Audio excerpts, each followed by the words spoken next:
l'antidote de l'autisme, c'est le rapport à l'autre. Il n'y a pas de secret, il n'y a pas de mystère. Donc il ne faut pas croire qu'il y a d'un côté les autistes qui seraient les handicapés ou les malades mentaux, et d'un autre côté, nous, les éducateurs qui serions les bien portants au niveau de la santé mentale.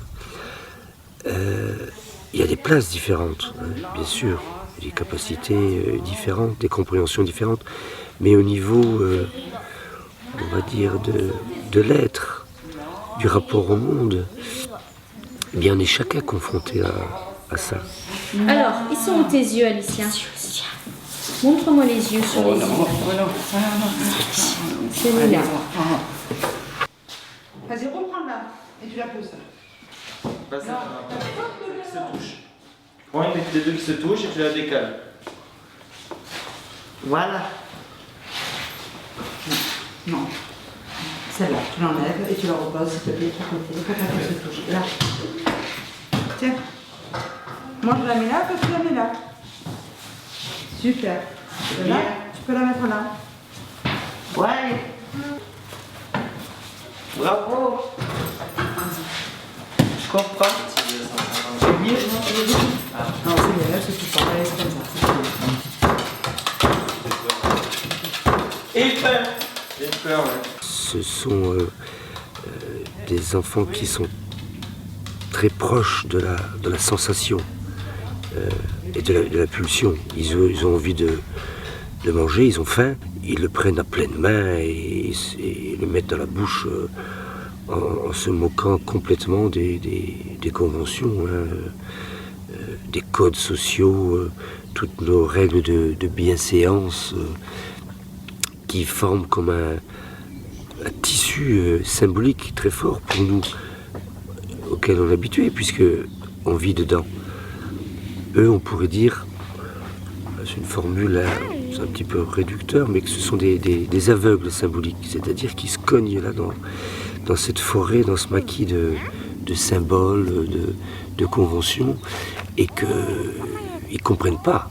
Ils ne comprennent pas du tout le sens des choses, des liens entre les choses. Moi, je vais dire, s'il devait porter des lunettes, on serait mal. Hein. Il avait des lunettes, Mathéo. Arrête! Non, je n'ai pas envie de me faire frapper. Non. Toi, ne te frappe pas non plus. Tout doux. Tu passes pas là au milieu. Tout doux. Tu attends. Comme ça. T'as voulu être là, tu restes là un petit Tout moment. doux. Là.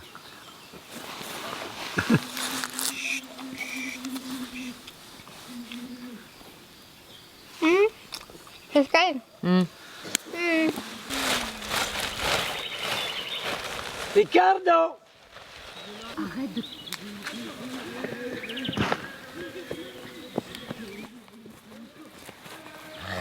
Voilà. T'as tes chaussures? Oui. Et t'as pas tes chaussettes?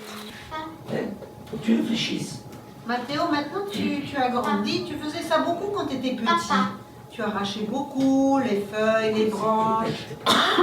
Tu faisais ça quand tu étais plus petit. Maintenant que tu as grandi, on pense que tu peux comprendre. Il faut des fois t'obliger à rester avec nous. Et souvent tu acceptes. On était pique-niqués, c'était mardi soir dernier, au Luberon. J'étais à côté de toi, tu as mangé vraiment très bien. Mais seulement, tu n'as pas eu ta barquette tout seul, sinon tu la fous par terre. C'est moi qui la tenais et tu as mangé. Mathéo. Tu as besoin beaucoup d'être aidé. Non, non, non. Et tu acceptes. Prends cette chaise.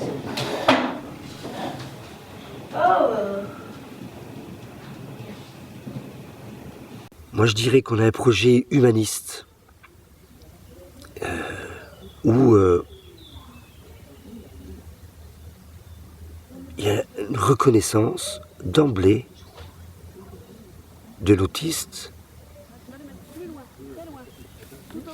comme capable et pas du tout comme déficitaire.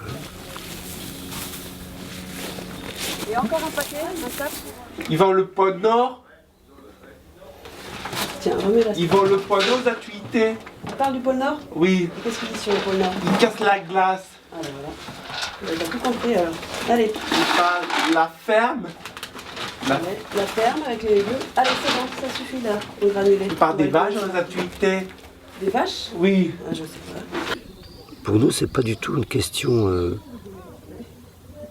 d'incapacité, mais de rapport au monde ou de peur, d'angoisse, parce que justement, ça leur demande de sortir d'eux-mêmes. Et ça, ça leur arrache les tripes, hein, c'est le cas de le dire, ça les fait hurler. Il y en a, et ça fait, bon, alors on est là, donc à la fois pour essayer d'apaiser et en même temps pour proposer